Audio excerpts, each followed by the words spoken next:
Bab 616. Tracy bingung tadi Tuan Besar baik-baik saja. Dia bilang akan makan malam bersama. Kenapa tiba-tiba marah lagi? Lalu pergi. Jangan pedulikan dia.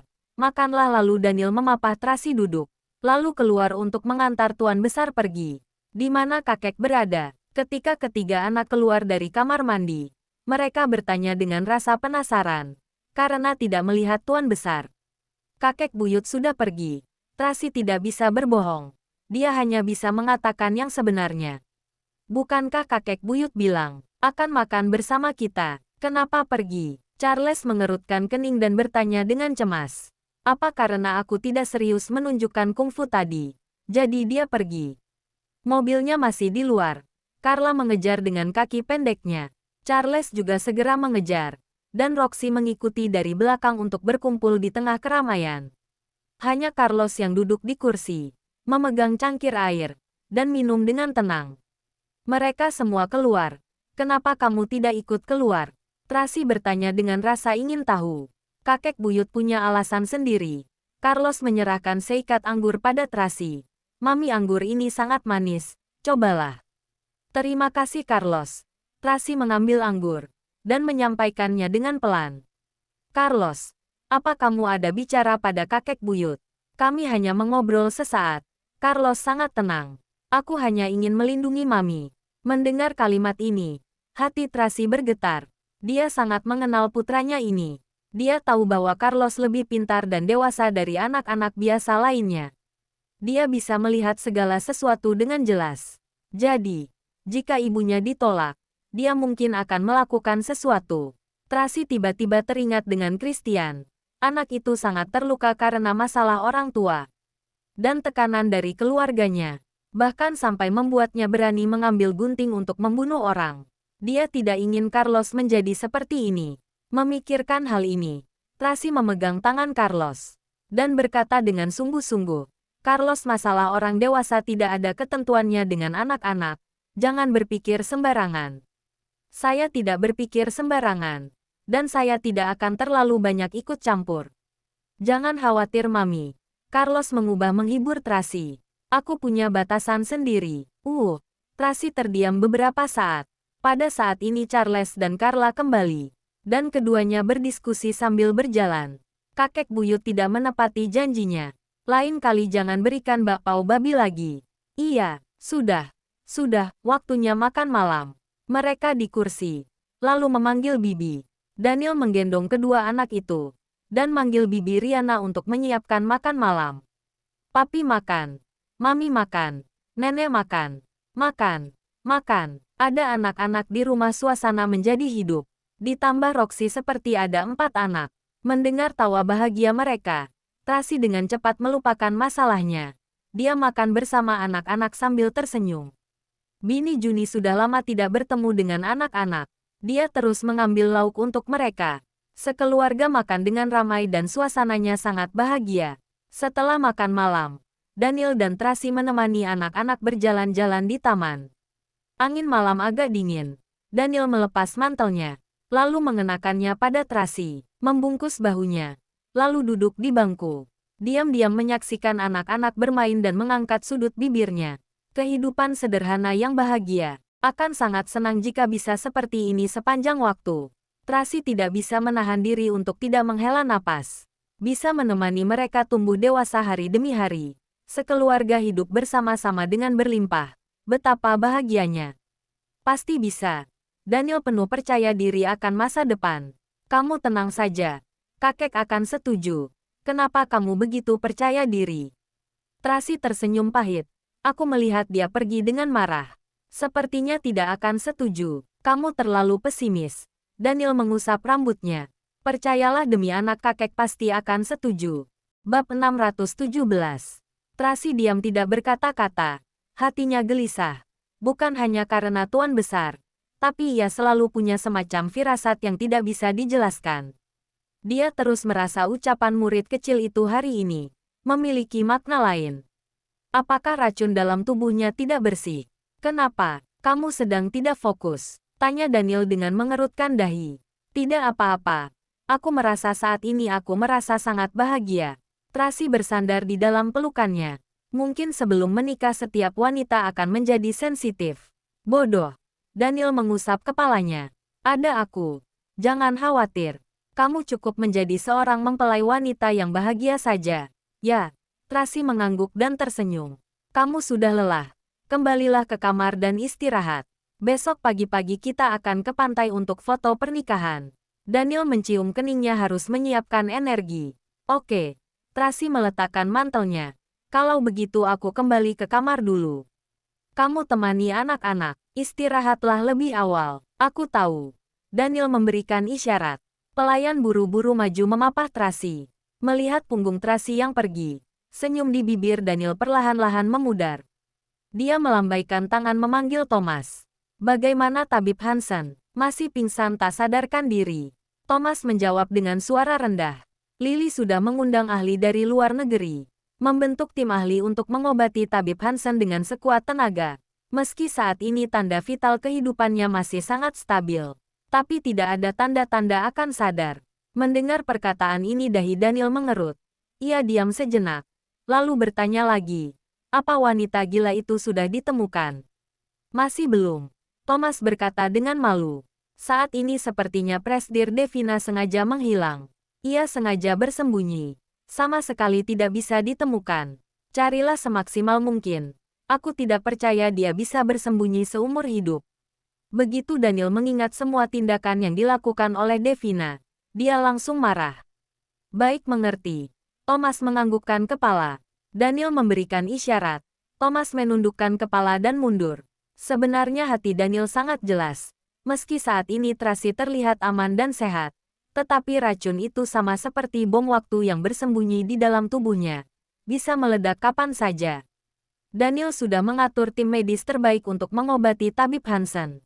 Di saat yang sama, juga mencari bawahan Devina. Karena ia berharap Devina memiliki obat penawarnya. Tak peduli berapapun harganya Tracy harus disembuhkan. Namun, hal-hal ini Daniel lakukan secara diam-diam. Tidak membiarkan Tracy tahu. Dia tidak ingin menambah beban hati Tracy. Hanya ingin menjadikannya seorang mempelai wanita yang bahagia. Papi, sebuah bola basket tiba-tiba terbang ke arahnya. Respon Daniel sangat cepat. Dia segera menangkap bolanya, bahkan melemparkan kembali pada ketiga anaknya. Terima kasih papi. Anak-anak lanjut bermain basket pantai lagi. Meski tubuhnya kecil Carlos dan Carla tidak termasuk lincah, tapi mereka sangat gembira. Terutama Charles, dia memiliki bakat atletik yang sangat kuat. Olahraga apapun sekali belajar langsung bisa. Bahkan melakukannya dengan sangat akurat. Ini juga merupakan sebuah bakat yang luar biasa. Sedangkan Carla lebih suka seni bernyanyi, menari, bermain piano, menggambar, mahir dalam segala hal yang berhubungan dengan seni. Namun kemampuan sekolahnya biasa aja. Sama seperti maminya yang bodoh. Melihat ketiga anaknya, kabut di hati Daniel dengan cepat sirna. Dia tidak pernah takut pada kesulitan apapun. Tidak peduli bertemu masalah apapun. Pasti bisa teratasi. Tiba-tiba langit menjadi mendung, akan turun hujan. Bibi Riana dan Bibi Juni khawatir anak-anak kehujanan dan sakit. Mereka memanggil anak-anak masuk ke rumah. Daniel malah menghentikan mereka dan bicara dengan berani. Biarkan mereka bermain. Apalah arti hujan rintik-rintik ini? Anak keluarga Wallens badannya kuat, tidak takut angin dan hujan. Papi benar, Charles menjawab dengan antusias. Lalu lanjut memasukkan bola ke ring. Bab 618. Carlos masih ikut bermain bola. Sedangkan Carla meskipun gerakannya sedikit kikuk, tetapi dia tetap berusaha sekuat tenaga untuk mengejar ritme kakaknya. Roxy bertengger di ring bola sambil memberikan semangat kepada mereka. Suaranya sangat lantang. Semangat!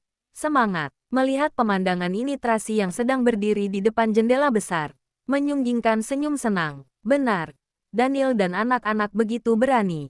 Mengapa dia harus mundur? Seharusnya dia percaya diri dan menghadapinya bersama mereka. Dengan berpikir seperti itu, sebuah harapan muncul kembali di dalam hati Tracy. Saat Daniel kembali ke kamar, Tracy sudah tertidur. Belakangan ini, dia sangat suka tidur. Selalu terlihat kelelahan. Sebelumnya Daniel mengira Tracy hamil. Tetapi kemudian dokter memeriksa, ternyata itu adalah reaksi dari racun yang berada di dalam tubuhnya. Daniel melepaskan jaketnya dan mengelap kepalanya yang basah karena air hujan dengan handuk. Lalu dia berjalan ke sisi ranjang dan mengamati Tracy dengan tenang, serta mengelus pipinya yang halus dengan sentuhan lembut. Tracy tidur dengan sangat pulas seperti anak bayi, benar-benar menikmati tidurnya yang nyenyak. Daniel mengelus pipinya seperti ini tapi dia tidak menyadarinya. Bibir Daniel melengkung, dan dia menunduk untuk mencium kening Tracy. Kemudian berbalik badan bersiap masuk ke kamar mandi. Tidak disangka tiba-tiba sepasang tangan memeluk pinggangnya dari belakang. Lalu sesosok tubuh yang lembut bersandar padanya. Sudah bangun. Daniel mengelus rambut Tracy. Terbangun karenamu. Tangan Tracy melingkari pinggang Daniel. Tubuhnya bagaikan ular yang menyeruak masuk ke dalam pelukannya. Dan tangannya membuka kancing baju Daniel. Tiba-tiba begitu semangat. Daniel merasa terkejut. Dia memegang pipi Tracy sambil bertanya, "Kamu salah minum obat." Menyebalkan. Tracy tersenyum manja. "Mau tidak?" "Tidak mau." "Ya sudah. Mau." Daniel berbalik badan dan menindih tubuh Tracy di bawahnya. Lalu menekan kedua tangan Tracy dengan penuh perasaan. Daniel mencium keningnya, pipinya, bibirnya, juga telinganya.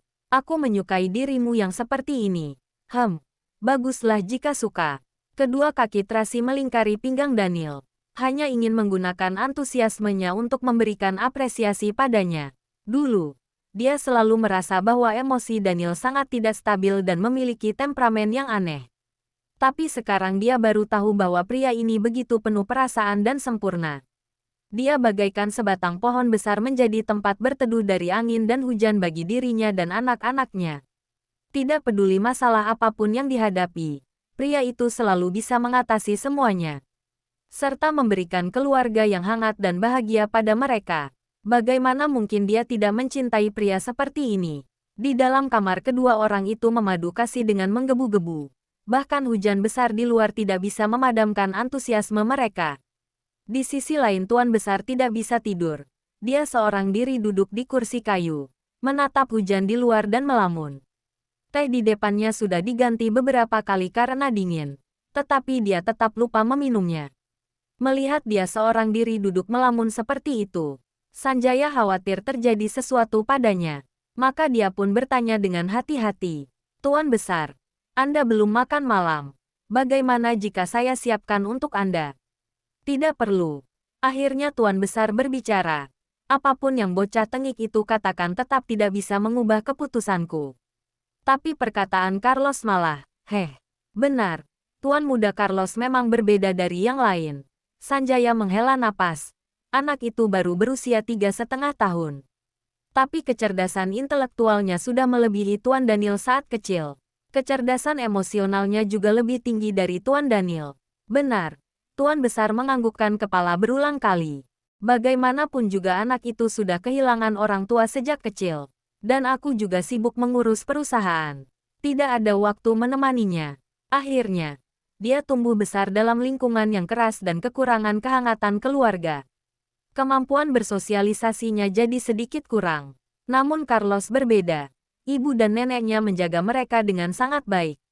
Dalam hal ini, jelas dia lebih unggul. Oleh karena itu perkataannya itu jadi lebih membekas di dalam hati Anda. Sanjaya sangat emosional. Saat itu saya juga sangat terkejut. Perkataan itu sungguh tidak seperti perkataan yang diucapkan oleh anak berusia 3,5 tahun. Namun setelah dipikir kembali, jika bukan dia yang memikirkannya lalu siapa lagi? Bagaimanapun juga Tuan Daniel tidak punya pemikiran ini. Begitu pulang, Nona Tracy juga langsung bertemu dengan Anda. Sama sekali tidak sempat mengajari anaknya untuk mengatakan hal itu. Lagi pula dia begitu polos tidak seperti ibu yang akan mengajarkan hal buruk pada anaknya. Jangan lupa like, comment, and subscribe ya. Terima kasih. Tunggu terus kelanjutannya.